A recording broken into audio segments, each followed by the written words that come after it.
There's a short window every spring on the Gallatin when it feels like the river is waking up but hasn't fully blown apart yet. The fish are feeding, the crowds haven't completely stacked up, and if you time it right, you can put together one of the most fun days of the season. Today we're talking Gallatin River pre-runoff. Where to look, what to throw, what changes first, and how to stay ahead of the river before it completely turns to chaos. Welcome back to Cast West Radio. I'm your host, Tim Suttles, and today we're talking about one of my favorite spring topics in southwest Montana, the Gallatin River before runoff. Now, I told you guys on the last episode at the end we were going to be talking about the Madison River this week. I've changed it up. I think the Gallatin is going to be in pre-runoff very, very soon, so I think this is a topic you're going to want to listen to. This is such a cool time of year because the Gallatin starts to give us clues. It's not summer, it's not winter, it's that in-between period where conditions can change fast, bugs start to show up, fish begin sliding into more predictable water, and every day can feel a little different. And that's really the game with the Gallatin this time of year. You're not just showing up and fishing, you're reading water temps, water clarity, paying attention to weather swings, and trying to hit that small but very fishy window before the river starts to lose itself to runoff. So today, I want to break this down in a practical way. If you're heading to the Gallatin in the pre-runoff period, I want you to know what you're looking for, what kind of water matters most, what flies I'd have ready, and how I'd think through the day on the river. So let's get into it. The Gallatin River is one of my favorite rivers. It flows approximately 115 to 120 miles from its headwaters in the Yellowstone National Park to the confluence with the Madison and the Jefferson in Three Forks, Montana. When I say pre-runoff on the Gallatin, I'm talking about that period where winter is clearly over, but the river hasn't yet gone full chocolate milk and bank-to-bank push. It's that transition period where a few warmer days start working on the low elevation snow, maybe the night's still cold enough to slow things down, and the river is starting to climb but still fishable. That's the exact setup we have right now in southwest Montana. Temps in Big Sky are starting to climb. With the coming week, I think we start to see melt, and it will be the beginning of runoff very, very soon. Daily high temps are climbing into the 60s. Overnight lows will help maintain in the mid-30s, but at some point that will break and the water is coming. So this week I've been fishing the Gallatin exclusively. I've had some really good days, but I know it's happening soon. Pre-runoff, I believe, may be short-lived this year. So if you want that opportunity to fish the Gallatin pre-runoff, I think we're in the window. That's what matters because this river changes quickly. The Gallatin is not one of those rivers where you can ignore a weather swing for 3 or 4 days and expect the same conditions. A little warmth, some rain on snow, a few hot afternoons, and suddenly what looked good 2 days ago can be off color, pushy, and just a totally different game. So pre-runoff on the Gallatin is really about a window. It's a moving target. Some things I'm looking for to tell me that we're within that window is I want decent clarity, manageable flows, water temps beginning to rise, and fish that are more willing to move than they were in the dead of winter. And one of the biggest mistakes people make is thinking that just because the calendar says spring, the fishing should be easy. It's not always easy, but it can be very, very good if you stay disciplined and fish the right stuff. The Gallatin is different from a lot of other rivers because it has so much character packed into a relatively compact system. It's a freestone river. For people out there that may be newer to fishing or fishing bigger rivers, I want to just take a second and define the difference in a freestone and a tailwater. So a freestone river flows from a lake to a lake or a bigger water system to a bigger water system through the river, never hitting a dam. So you can understand as that snow and rain collects into the river, all of that dirty, water is going to flow downstream without obstruction to the next lake. But on the opposite end of that is a tailwater. So think of the same system, but at each of those lakes, there's a dam. So what happens is that water flows into that upper lake. That water will flow to the other side of the lake. Most dams open from the bottom of the lake, so you get that nice, already filtered down water, clean, that then goes into the river system. So it can snow, rain, snow melt into that upper lake, and then the water coming out of the bottom of the dam is still clean and clear going into the river system. So they stay more consistent throughout the year. They don't have as much runoff. Their temperatures tend to stay more consistent because that water coming out of the bottom of the lake tends to be a consistent temperature. So hopefully now when I say the Gallatin is a freestone river, that helps in your mind create this picture of why it has certain characteristics. Similar to we spoke last week about the Yellowstone River, which is also a freestone river. But the Gallatin, it's fast, it's rocky, it has a lot of pocket water, it has long riffle sections, heavy seams, boulders, shelves, and plenty of places where those fish don't have to move far to eat. And in pre-runoff, all of that starts to matter even more. In the winter, fish can get pretty locked into slow, protected water. They're trying to conserve energy, but when we hit that pre-runoff, they start shifting. Not everywhere at once, but gradually. They begin using transitional water, they'll slide towards feeding lanes, and they'll set up in places where food is starting to become available again without having to burn too much energy. The Gallatin rewards anglers who think in terms of micro water. So if I look at an entire river, it becomes overwhelming. So I break it down into micro water. So that water around a riffle, that water around the boulder, that water in the tail out as it's starting to slow down. That to me starts making the river more manageable and not so overwhelming. I want you to start listening to where I talk about fish should be holding. Notice the trends. If you are new to fishing or been fishing for years, putting together those trends of where fish should be is the best tool in your toolbox, in my opinion. Reading the water, most guides and fishing books will explain in detail. I tell anglers on my boat, I want you to anticipate the water. Look at the water and see where you think you should get a fish. Know in your drift where you expect the strike. If you can anticipate where that fish should be, then you're anticipating where the strike should be, and your reaction time on the bobber or the indicator moving can be so quick. And the reason why I do this is when I'm working with new anglers, I watch all too many times. They'll let it drift through kind of mediocre water only to get to the really good water and rip it up for a recast. So I really work with them to get everything perfect in that low chance or mediocre water so that in good water, you're on a knife's edge ready to set that hook. By the end of the day, that way you're not looking at a giant run and saying, man, a fish must be in there somewhere. You're looking at it and going, okay, I'm expecting it, that soft edge next to the fast shoot. Fish should be in there. The cushion in front of the rock. Yep. The knee-deep shelf dumping into the dark water. Got him.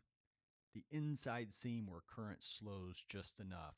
Man, he should be in there. The tail-out bucket where food collects. Money hole. That is the real beauty of this river. It gives you a lot of opportunities, but it also forces you to stay sharp. Before I even step onto the Gallatin, though, this time of year, I'm trying to answer a few questions. And here's my 4 questions. Question 1, what has the weather been doing for the last 3 to 5 days? Not just today. Everybody looks at today. I care about a trend. Have we had warm afternoons and hard freezes at night that can actually buy you some stability? Have we had multiple warm nights in a row? That's a bigger warning sign. Did it rain on top of melting snow? Now I'm paying close attention. Second question, what does the clarity look like? The Gallatin doesn't need to be perfectly clear to fish well. In fact, a little color can actually be a good thing. But there's a huge difference on the Gallatin between a fishable greenish color and a full-blown dirty runoff. Third question, what's the water temperature doing? That temperature swing is big. Couple of degrees matter. If the water bumps up enough, fish will simply feed better, more bug life. That doesn't mean they'll be everywhere, but it means your window gets better and your presentations can get a little more aggressive. And the fourth question, how much effort am I willing to spend hunting the right water? Because pre-runoff on the Gallatin, fishing is not about randomly covering miles. It's about finding the best type of water and then fishing it thoroughly. That is why when you book with an outfitter, they'll ask you about your activity level, fitness, recent illnesses, and etc. Because that really plays a huge part on the day of fishing with the guide, that the water that he or she may choose for you. So let's talk about the water. If you're fishing on the Gallatin before runoff really gets going, I think you can make the mistake of either fishing too fast or too slow. You either end up pounding the obvious heavy winter water that fish may already be leaving, or you fish the classic summer style fast pocket water before the fish are fully ready to live there all day. There's a sweet spot. It's called transitional water. But again, let's talk about it. What is transitional water? Transitional water has 5 distinct characteristics: moderate walking speed current, enough depth for security, nearby structure, access to food, and softer seams adjacent to faster current. So we've identified the characteristics. Where are my favorite places with these characteristics to look for fish? I love looking for buckets behind the boulders, little depressions off the main push. This can be a little window of soft water that you're not even sure why it's there. Inside bends with structure, and structure doesn't have to be a giant log in the river. It can just be a rock that is, for whatever reason, taller than the other rocks. That can be structure that they can hide behind from that current, feed easier without spending too much energy. And don't ignore the softer edges of heavier water. My absolute favorite. The Gallatin is famous for its speed, but fish don't want to fight that speed all day, especially in cold water. They want the buffet line without paying full price for it.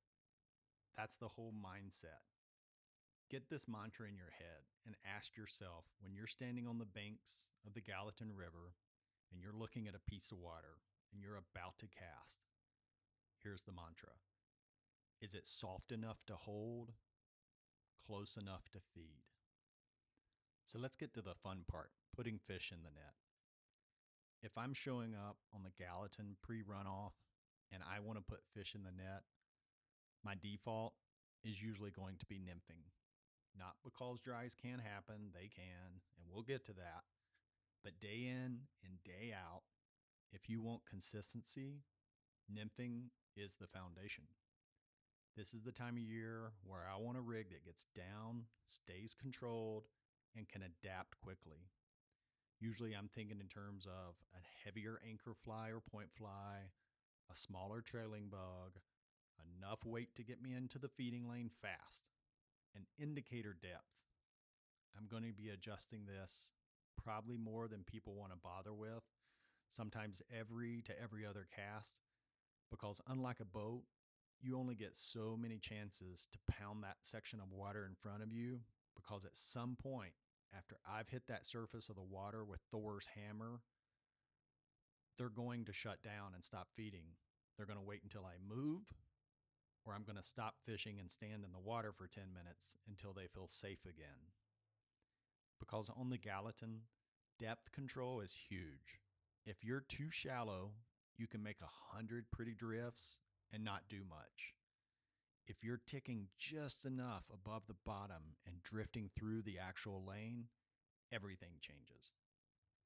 As far as fly categories, I'm generally thinking stonefly patterns, mayfly nymphs, midges, or small attractor style droppers. Worms and eggs are productive, but only when certain conditions exist. I love the idea of a confidence rig. My particular confidence rig is on the upper fly. I'm usually going to do some type of midge emerger. On the bottom, I'm probably going to do some type of midge. I want something with enough presence for the stained or pushy water, but not so bulky that it looks unnatural in the clearer pre-runoff conditions. And presentation-wise, I'm trying to lead the drift, reduce the drag, and keep the rig moving at the speed of the current the fish are actually holding in. So let's break that down.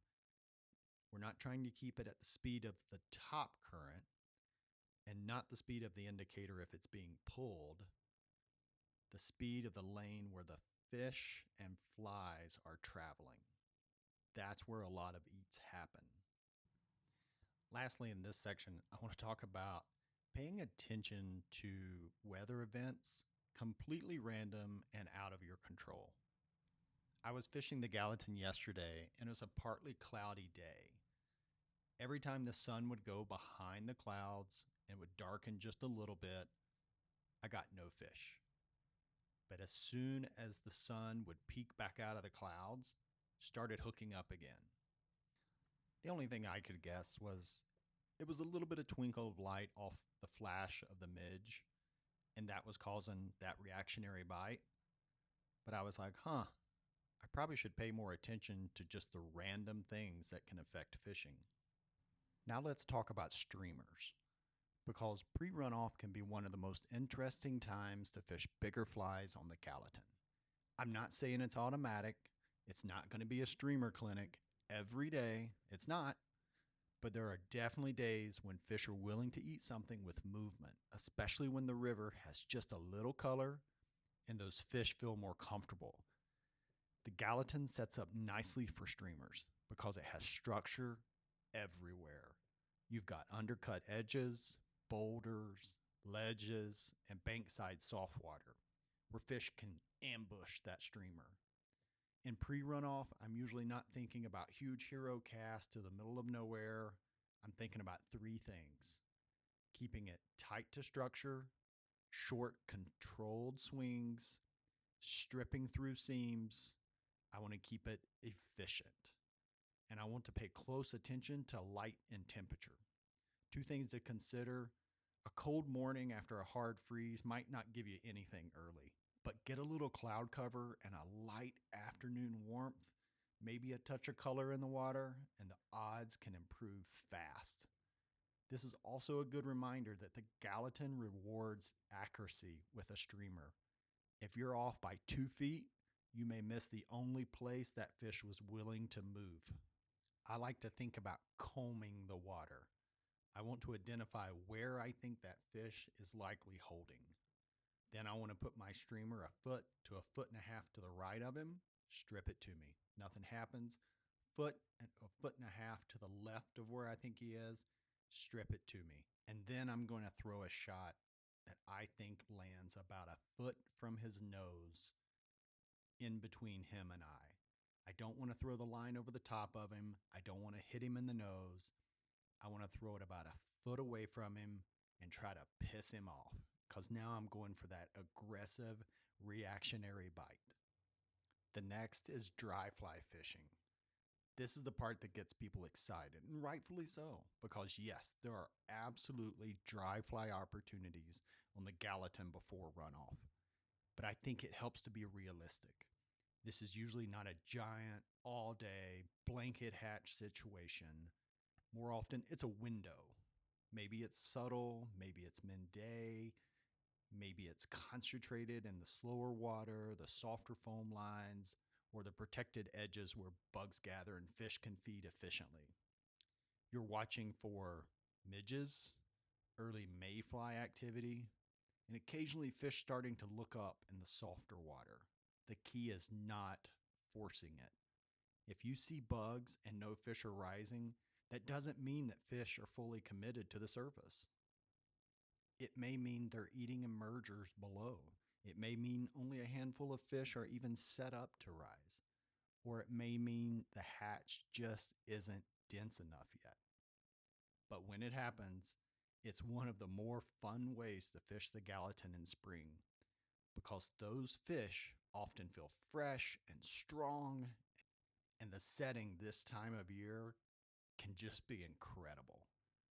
The main thing is just to stay observant. Don't lock yourself into one plan. If you're nymphing and suddenly a few noses or consistent rises in the soft seam, that's your cue to change gear fast. One of the ways I find to stay nimble and not take 35 rods to the river is some type of connection from leader to tippet. My choice, and it is for sure not the only way, but the way I have found that works for me, I will take a 9-foot 4X leader, and where it looks like it transitions to 4X on the leader, run your fingers down the leader, do the glasses thing, compare your 4X spool to whatever you have to do. Doesn't have to be exact, but I'm going to snip my leader there. Then I'm going to put a small tippet ring. If I'm walk wading, I do the same setup for the boat, but I use a large tippet ring. But we're walk wading right now, so I'm going to tie in with an improved clinch the small tippet ring to that upper section. Then I'm going to tie in that 4X tippet section to the ring. So if we take a step back and we look at that full leader now, we still have a 9-foot 4X leader. We just happen to have a little tippet ring in the middle of it where it moves to 4X. Why is that important? Well, now if I see rises happening on the river and I'm like, this is my window, I can dry fly fish. All you have to do, snip it the 4X at the tippet ring. And then off of my foam spools, I will grab my dry fly setup that I have already pre-tied. So it already has an upper fly, it already has a lower fly, and it already has an upper section of that 4X that I can just tie to that tippet ring. And now with one knot, I'm ready to fish dries. Now that dry fly action, let's say it lasts 15 minutes. When I want to go back to nymphing, all I have to do, snip at the tippet ring again, reconnect my nymphing setup that I had going the rest of the day, and I'm back to fishing nymphs. I will link in the show description what I'm talking about with tippet, spools, and tippet rings. So if this is something new to you, you can kind of understand what I'm saying. Now let's talk about timing during the day. A lot of spring fishing success on the Gallatin comes down to timing. If I had to pick one thing I'd tell people, it's this. Don't assume the best fishing is first thing in the morning. Sometimes it can be, but in pre-runoff, a lot of your better action may come later once the water has had a chance to warm just a little and those bugs get more active. That late morning into mid-afternoon window can be really good. Not always, nothing is always, but generally speaking, I'm much more interested in what the river is doing from late morning on than I am first light when those water temperatures are at their low point. That does not mean show up lazy. It means fish smart. Use the early part of the day to observe, check clarity, cover confidence water, and stay patient. Now, here's the other side of it. Pre-runoff is fun because you can hit it just right, but it can also go sideways quickly. The Gallatin is one of those rivers where you can be feeling good, have a decent morning, and then by afternoon you start noticing more color, more debris, and a little more push than you wanted. That's why flexibility matters. If the river starts changing during the day, shorten your list of water types. Focus tighter on softer edges. Consider bigger bugs or more visible bugs. Don't be afraid to add weight and just simplify your plan. And sometimes the right move is just recognizing that the river has crossed the line from in play to not forcing it. Above all, stay safe. The Gallatin does have sections that can turn angry. Know your exit plan. Stay alert. Also, remember that exit plan because we have the things out here that have teeth, that are waking up from their winter naps this time of year, that may like to see what you're doing. But ultimately, there's no prize for pretending bad conditions are good. Part of becoming a better spring angler is knowing when you're fishing a productive transition and when you're just standing in the water watching runoff start. So if I were building a straightforward game plan for the Gallatin before runoff, it would go something like this. Start by checking the river with zero ego. Don't decide it's going to be great just because you want it to be. Look at clarity, look at current speed, look at the weather trend, look for bug activity. I would begin with a nymph rig in transitional water. I'd focus on seams, buckets, shelves, and soft edges near heavier current. I'd fish that deliberately. If I notice fish activity picking up, especially later in the day, I might test a dry dropper setup or switch fully to dries if fish are clearly committed. If the water has enough color and I'm around structure, rich water that feels right, I'd absolutely carve out some time to throw streamers. And throughout the day, I'd keep asking the same question.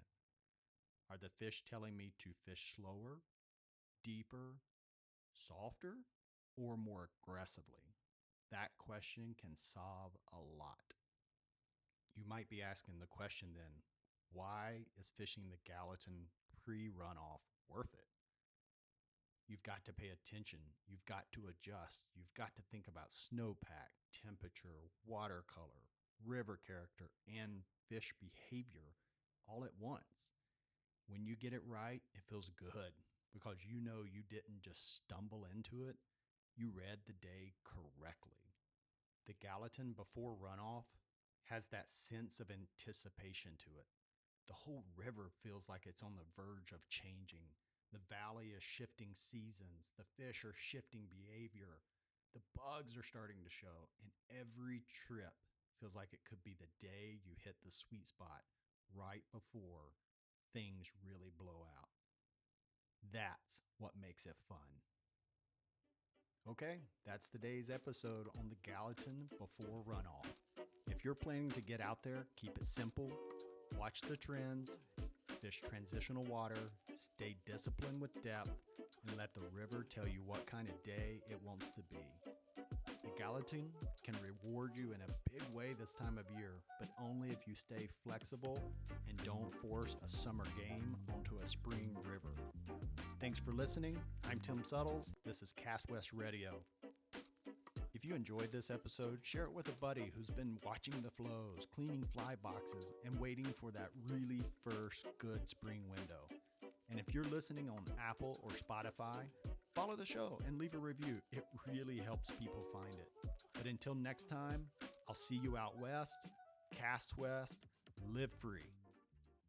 Hi there, Cast West listeners and subscribers. This is Tim Suttles, a licensed Montana fly fishing guide. Here with a little legal disclaimer, I am a Montana fly fishing guide. I am not a licensed outfitter. Under Montana Code 37-47-101, parentheses 7, a guide is a person employed by or independently contracted with a licensed outfitter. And under Montana Code 37-47-404, parentheses 3, guide services may not be offered unless those services are obtained through an endorsing outfitter.